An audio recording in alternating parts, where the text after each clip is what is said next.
कभी कभी मोहब्बत नफ़रत से ज़्यादा खतरनाक हो जाती है। जब दिल टूटता है तो इंसान का ज़मीर भी टूट सकता है, और जब ज़मीर मर जाए तो वो हैवान बन जाता है। ये कहानियाँ एक मोहब्बत की, एक धोखे की और एक ऐसे साजिश की जिसमें एक इंसान को 15 टुकड़ों में काट कर ड्रम में बंद कर दिया गया। नाम था उसका सौरभ, और कातिल थे मुस्कान और साहिल। लेकिन क्यों, आइए जानते हैं। शुरुआत होती है कॉलोनी में बदबू की। भाई कुछ तो गड़बड़ है, 2 दिन से बदबू आ रही है। ये बात रमेश ने अपने दोस्तों को कही जब वो कॉलोनी के पीछे खाली मैदान से गुजर रहा था। ड्राम रखा था, एक झाड़ी के पीछे प्लास्टिक का सफ़ेद ड्राम ऊपर से ढका हुआ, लेकिन बदबू इतनी तेज जैसे किसी जानवर की नहीं, इंसान की लाश सड़ी गली हो।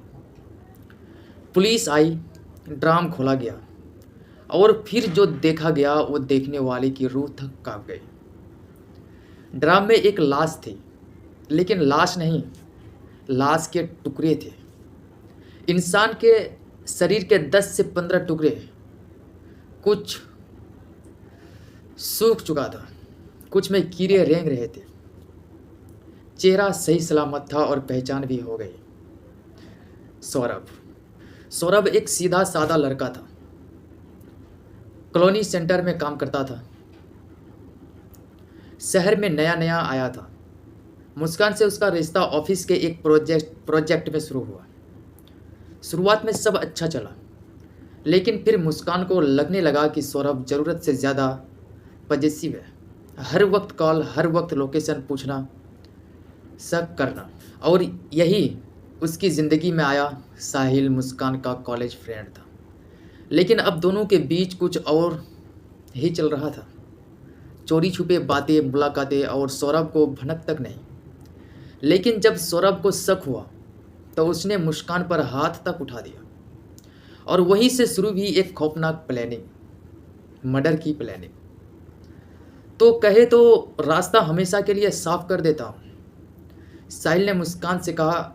मुस्कान चुप रही, लेकिन उसकी आंखों में वो सन्नाटा था जो इजाज़त से ज़्यादा खतरनाक होता है। अब प्लानिंग बन चुका था। सौरभ को बहाने से बुलाना था, और उसके बाद एक बार में सब खत्म कर देंगे। साहिल बोला, वो मारेगा तो मेरा दम घुटना बंद होगा।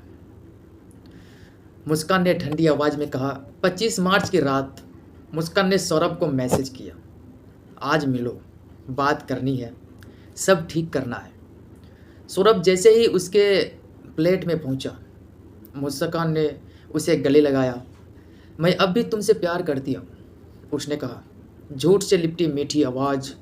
लेकिन अगले ही पल पीछे से साहिल आया और एक लोहे की रड से सौरभ के सिर पर वार किया। सौरभ जमीन पर गिरा, खून बहने लगा, लेकिन सांसें चल रही थी।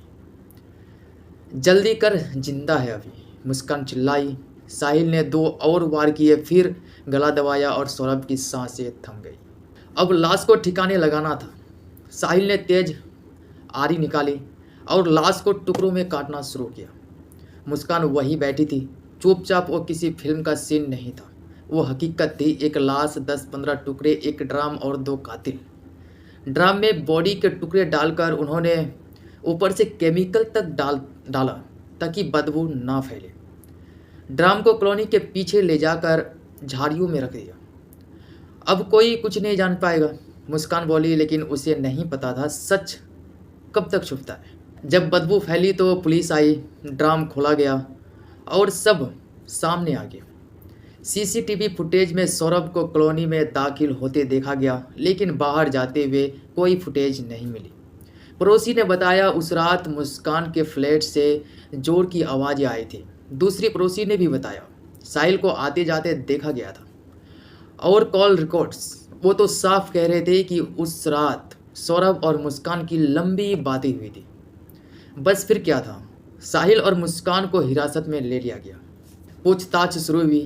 पहले दोनों ने झूठ बोला, हमें नहीं पता, हमने नहीं किया।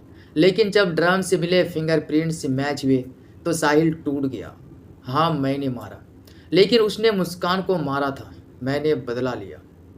मुस्कान बोली, मैंने तो सिर्फ आज़ादी चाही थी, लेकिन जो किया वो गलती थी। आज दोनों जेल में उम्र कैद की सज़ा सुनाई गई है और सौरभ वो अब सिर्फ एक केस फाइल है, एक ऐसा शख्स जिसे मोहब्बत ने नहीं, धोखे ने मारा। इस कहानी से एक बात समझिए, कभी कभी दिल से लिया गया फैसला दिमाग से की गई हत्या बन जाता है। प्यार में धोखा मत दीजिए, वरना कहानी का अंजाम भी ड्राम में बंद हो सकता है। आपको कैसा लगा ये वीडियो, हमें कमेंट में ज़रूर बताएं और ऐसा ही दिलचस्प वीडियो के लिए इस चैनल को सब्सक्राइब भी ज़रूर कर लीजिए।